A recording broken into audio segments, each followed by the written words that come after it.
Alright guys, I'm going to show you what this here is. This here is a saline flush.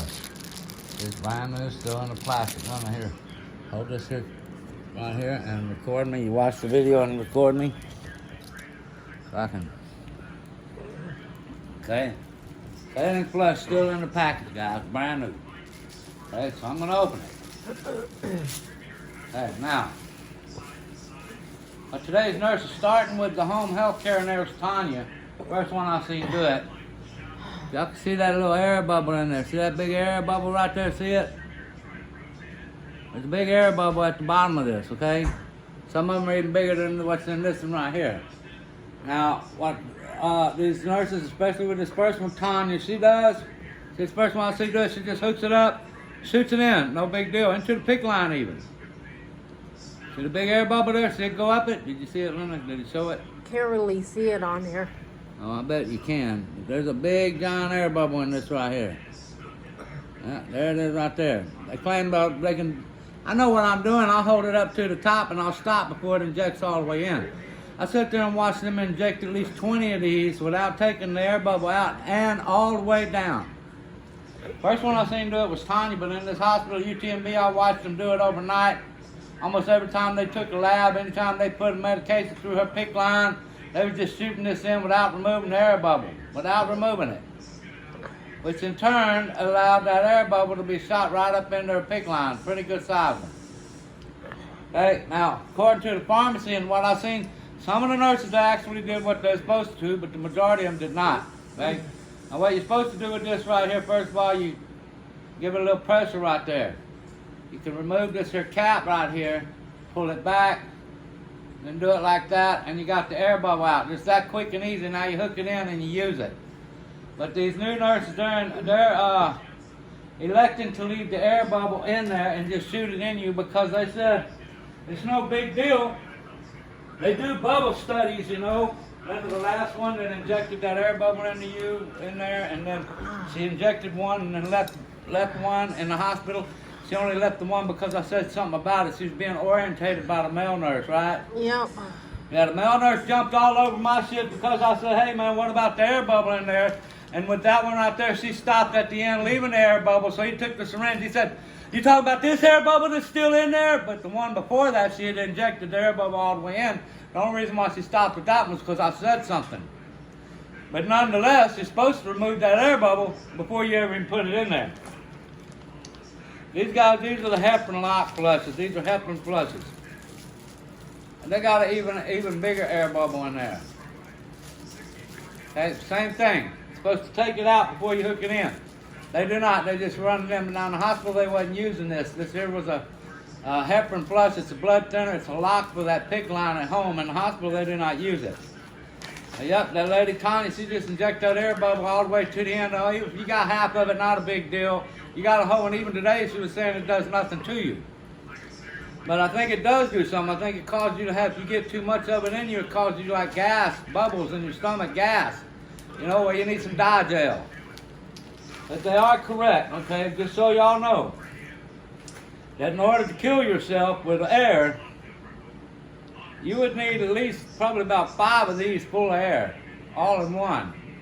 You need like 60 cc's to kill yourself. Now, they do air bubbles, and they took these right here with the air bubble in it without taking it out with a little thing, and they want to make a whole bunch of little air bubbles. And that there was the bubble study they did while watching the bubbles go through the heart on ultrasound. I was right there when they did the bubble study. But back to these, man, right off the bat, the nurses are leaving that big bubble in there, and it's okay because they have a license, and it's okay for them to do it to you. And if you don't want them injecting air into you, too bad. If you say something about it, all of them gonna gang up against you because they can do no wrong. They can do no wrong.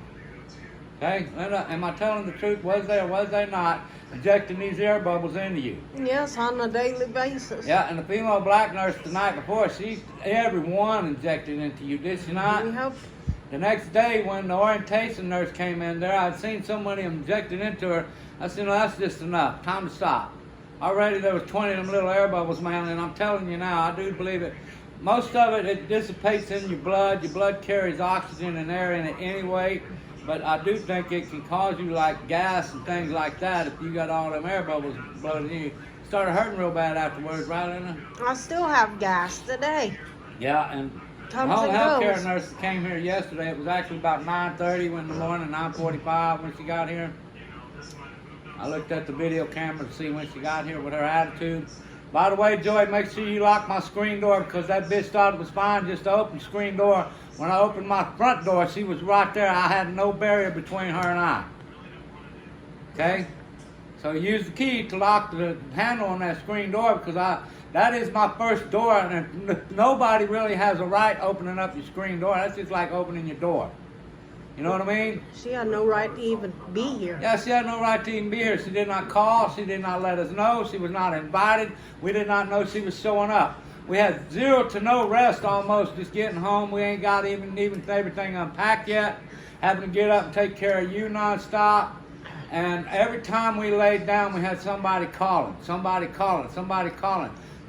time this lady Tanya had got here at 9:45, we laid down at 1. Between those hours, we might have got 2.5 hours of sleep.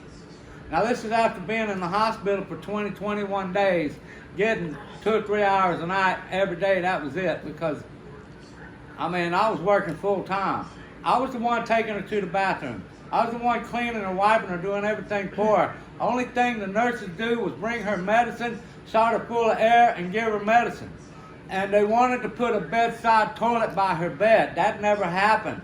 All of them wanted to, but at least that day the charge nurse in there said, "What, you've been getting her up going to the bathroom?" I said, "Yes, I have." She said, "Well, let's keep that board minimum going." And she took that toilet outside and put it in the hallway. But all the rest of them kept it there through the next day. They was trying to force us to put it in there. Was it not, Linda? Mm-hmm. But I would not allow it, and I got her up every day to where if I would have let them do it, she'd still be dependent on physical therapy to come by once, twice a week, 3 times a week to get her up for 10, 15 minutes, and about 3, 4 more weeks she might get out of there.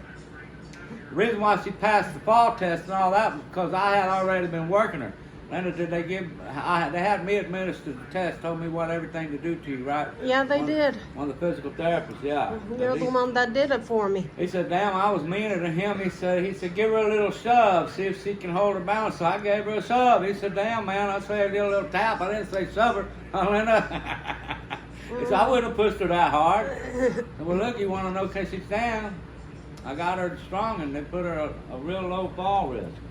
But here's something else, guys. On her back, this whole thing started about 3 months ago. She had an abscess on her back about the size of a baseball. It went away with the use of the IV antibiotics before this surgery. It was completely flat, no swelling at all. Today, what is today, the 11th? The 11th, that's almost a whole month away. 7 more days to be a month, full month. That abscess is still there, a big ball. It came back. And underneath it, there's even a big, huge one. It's even more swollen than what it was before the first day we let any of them doctors touch her. That's the fact. Linda, is there any relief right now a month later? Or is it worse or is it better? What is it? It's worse. Yeah. Is it worse somewhere else or in the same spot it was before they ever even touched you? Well, it's in my back and my front now. Is it Before I could manage it. Yeah, Just but- ibuprofen. Yeah, now you're taking strong drugs and it's still coming through.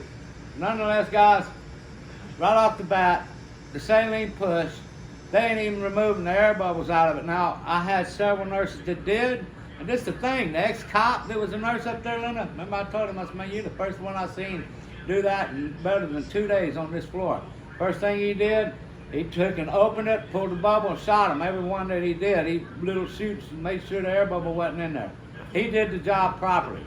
Did he not? Mm-hmm. He's mean now, but you know, he's a cop, and really the nurses are supposed to be the boss. But when you got all these substandard care nurses after COVID, what's happened?